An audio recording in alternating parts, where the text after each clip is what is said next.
Hello everybody, welcome back to Front Care Mentality. Please like, subscribe, and share. This is week 7 of the garden tour in Chit Chat. So let's see, still getting tons of rain. It's pretty much stunted the growth of the okra. We might have to replant that. So that will be sad, but in the south we still have a long growing season, so that should help. The blood corn is 9 feet tall and has between 1 to 2 ears on now. All of the tassels, well, not all, maybe 3 of them haven't tasseled yet. The sweet corn got blown over a little bit in the last rainstorm that came through, but as the sun has been coming up, it's pulling itself back right. We're getting lots of squash and cucumbers in, and so I'm making relish with the cucumbers. So that is, and generally it's onions and cucumbers and peppers. You can leave one, like you can always leave onions out if you don't like onions. You can always leave out peppers if you don't like peppers, but the cucumbers are there. That's the hearty of your relish. So far this year I've canned coleslaw, pickle relish. Today I just got finished doing 5 quarts of green beans and 1 quart of carrots and 1 pint of carrots. So I had a full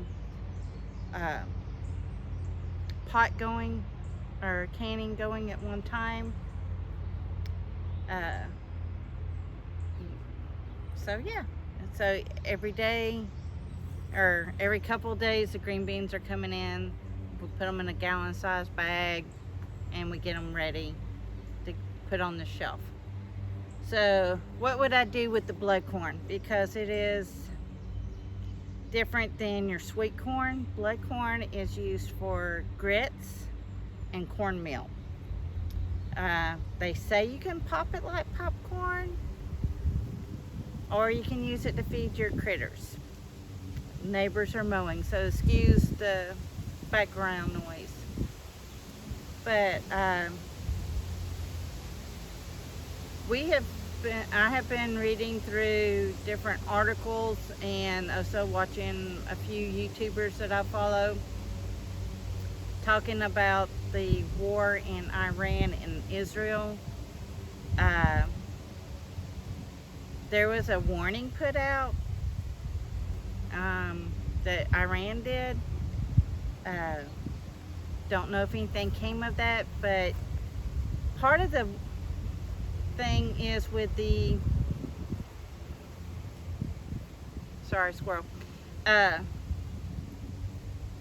Iran can control that strait where the oil comes through.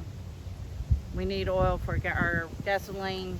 America needs first and foremost stop shipping our oil and gas to other countries so this doesn't affect us, but it's going to affect us because it's the way everything works, right? So when this happened in the 70s, Iran and Israel, and I'm sure there were a few other countries that happened. What happened in the 70s here in the United States?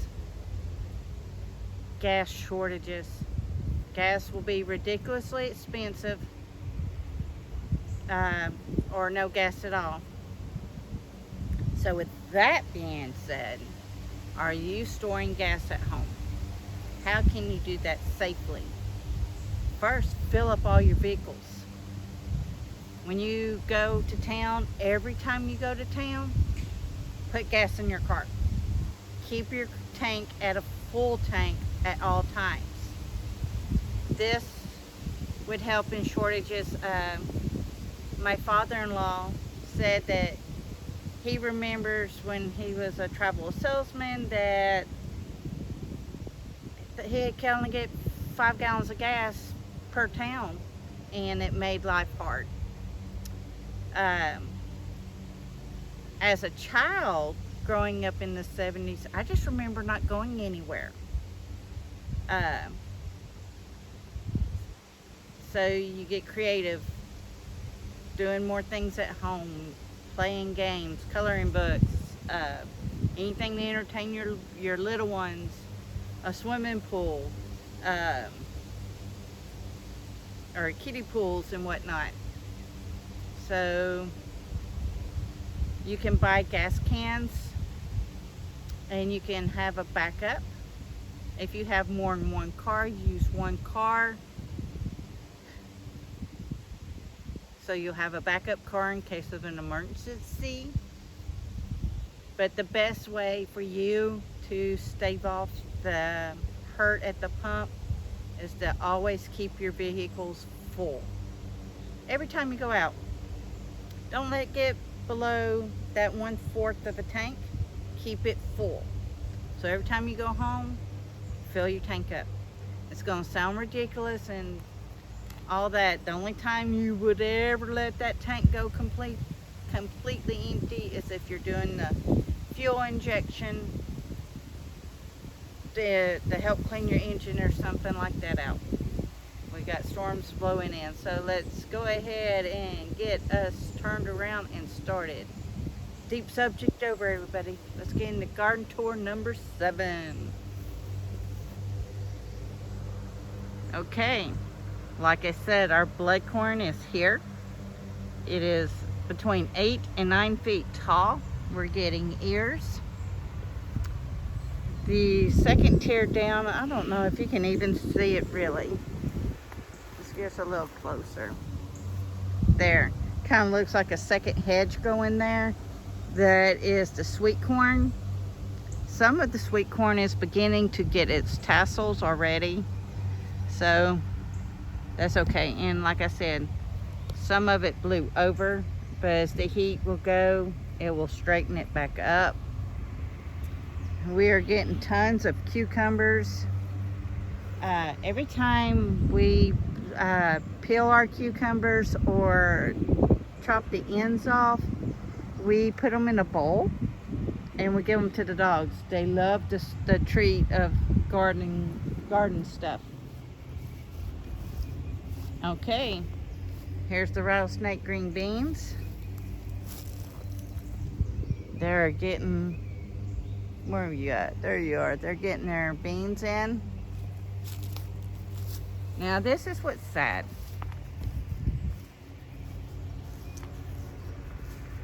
There's the okra line. The grass is taller than okra, except for on the far end. I'll turn us around when we get on the far end. Some of that okra is knee high, so it's beginning to take off. The heat is becoming, well. Okay, remember all these tomato plants here are the yellow tomatoes. They look really pretty in your jars. Okay, let's squish y'all so you're not walking at an angle. All right, we got squash, some that's probably ready to pick. So what we're doing with the squash is we're slicing it up, putting it on like a baking sheet with parchment paper under it, and we're freezing it. Okay, here's some of the okra. So these tomato plants are about 4 feet tall. So this okra here is probably about 3 feet. So hopefully it'll grow soon. Gonna start taking off. We can only pray. I hate to replant if we don't have to. But there it is. This side of the okra looks a lot better. All right. Let's get us back into the yard. Okay, something I picked up on the way out here. Every time the storms come in and they're blowing stuff down. So this is a green gumball. A lot of people see them in their yard when they're brown, but if we're collecting these when they're green, throw them in your freezer. And of course, you're going to rinse these off. You'll rinse them off. You're going to put them in your freezer. And later on, towards the end of summer, we're going to be canning it. Let's show y'all here. See the gumballs are coming off on the trees. I'll pick these up later. But it's Theraflu. And we need the Theraflu because it also, in my opinion, helped me get over COVID faster. So it's not just for your flu, it's for the COVID flu. Okay, we got blackberries. Well, these are all red, but we've been picking them and putting them in the refrigerator in a bowl and in a jar to make our cobblers. It's just a sweet treat. They're not coming in fast enough for me to can them. Let's see. There's a little black one. Gonna go ahead and eat it. That's part of the reason I don't have any in the can, because I eat them as soon as I see them. There's some right there. All right.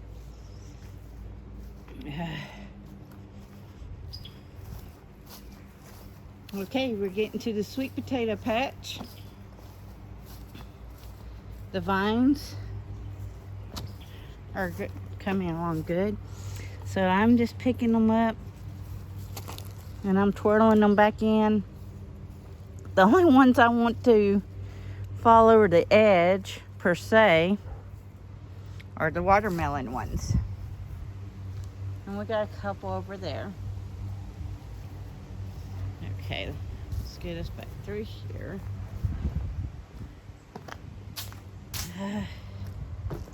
Here are the little lavenders. They're beginning to get their flowers. They seem to like this area. All right, now we're back.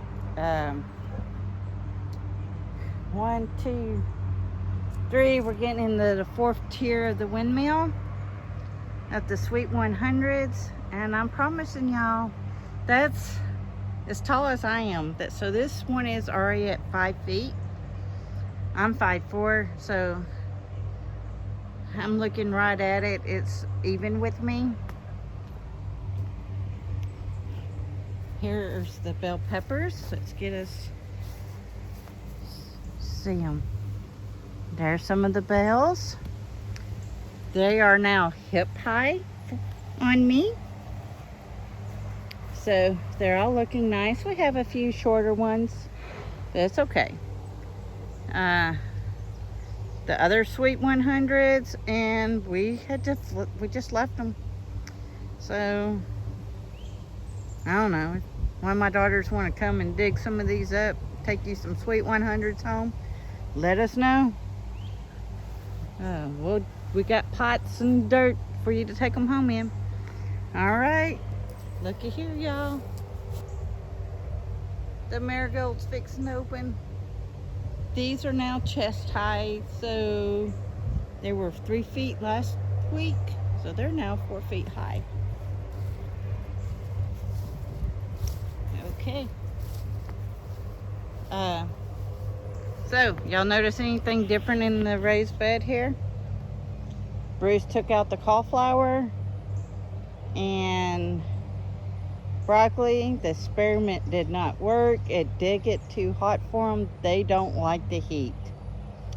So the butterhead lettuce, we're letting it go to seed. We won't, I don't care if this whole bed becomes butterhead in the spring. It gives us fresh fruit.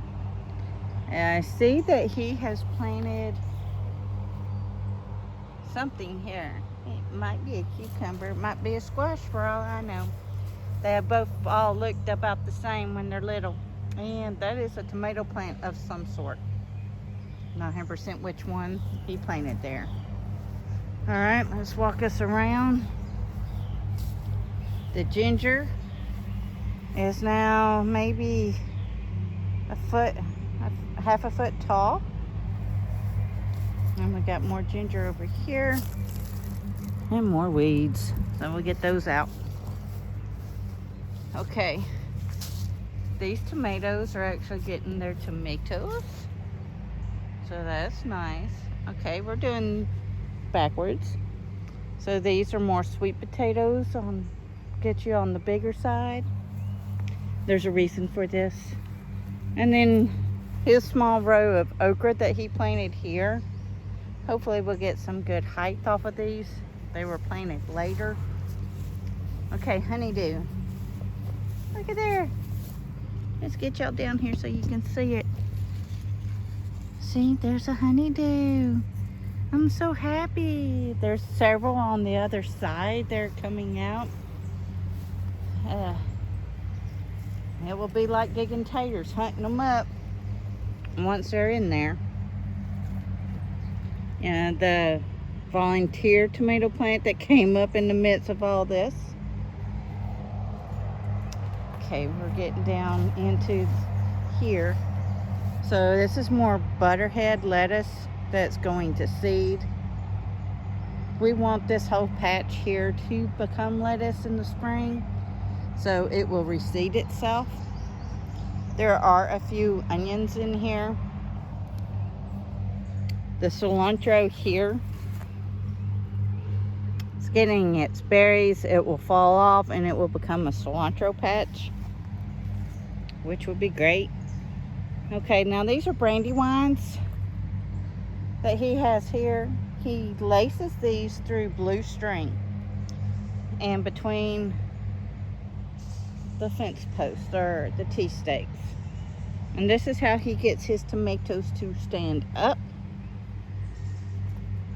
Looks like we will be putting more, or Bruce will be putting more T-posts up.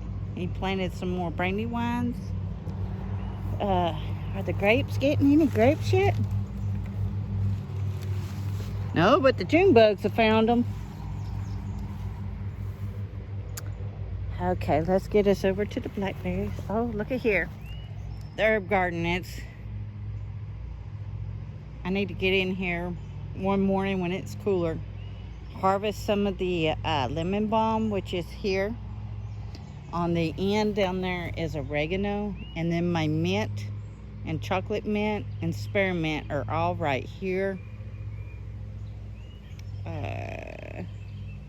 And some wild lettuce growing mixed in, and the brown rust, can you see that? Yeah, that is the seed for curly dock. I just let it reseed itself there. All right,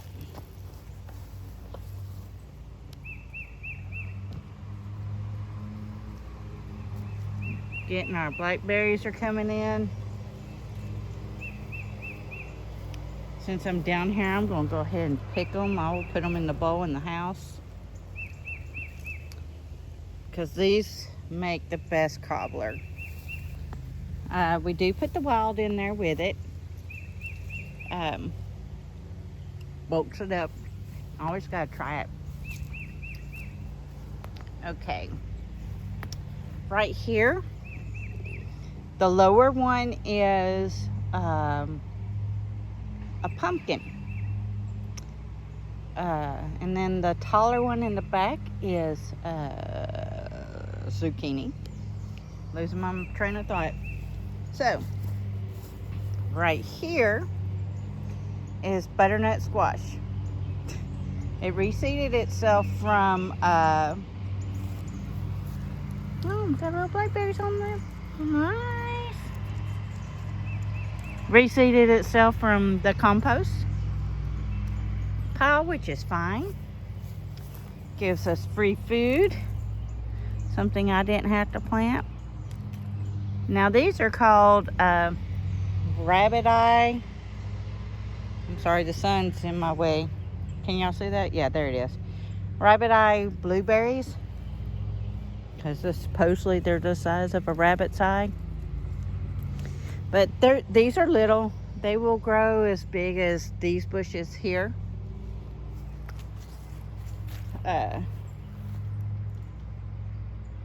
Do we got any pink lemonades? I wanted to show y'all some of the pink. There's one.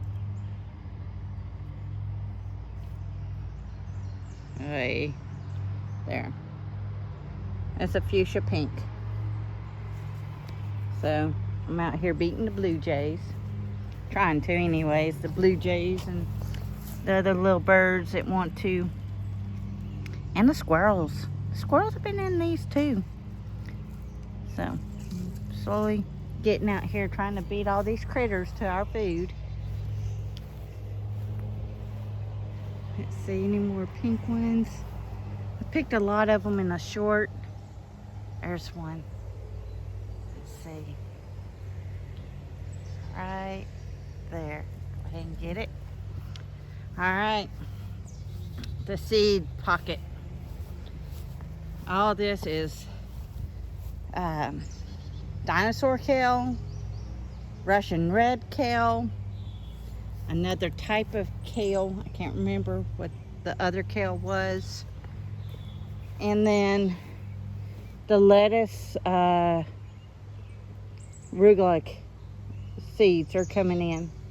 So what we're doing is we're going to let them completely dry on the stalk. And once they do that, then we'll pick them, like I said, and dry them out. Well, they'll be dry, but they'll sit out a little longer on the in the pods until after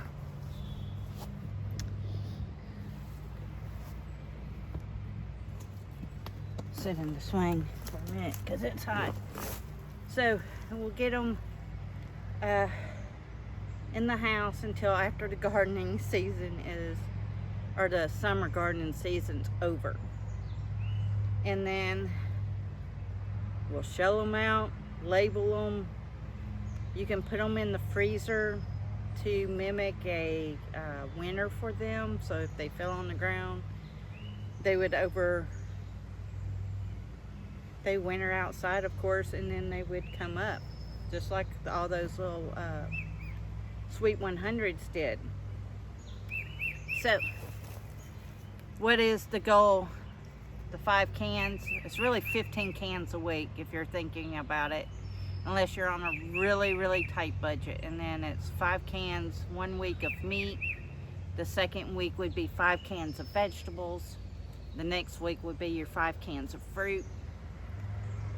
But if you can get all 15 of those cans each week, don't forget to add soups and rice into that. And when you buy dry rice, freeze it in the freezer for 3 days. It kills the weevils, so more bugs and more critters don't get into your food. Remember, EMP Shield is a type of insurance. So if you have fuel in your car and one of those things happen over the United States, you can get home. And it's not just a weapon one that would cause an EMP. The CME is from your sunshine that would also, same electric pulse magnet would go over the earth, and that can also knock out your power. The Keratin event from, I think it was 1859, if I'm not mistaken. So y'all have to do your own research, but I do have that promo code to help save you money in these stressful times. It's lowercase f, lowercase m, and the number 25. That will save you $50 off of each device. So your car, your husband's car, one on your house, that will save you $150. Those things are expensive, I'm not gonna lie.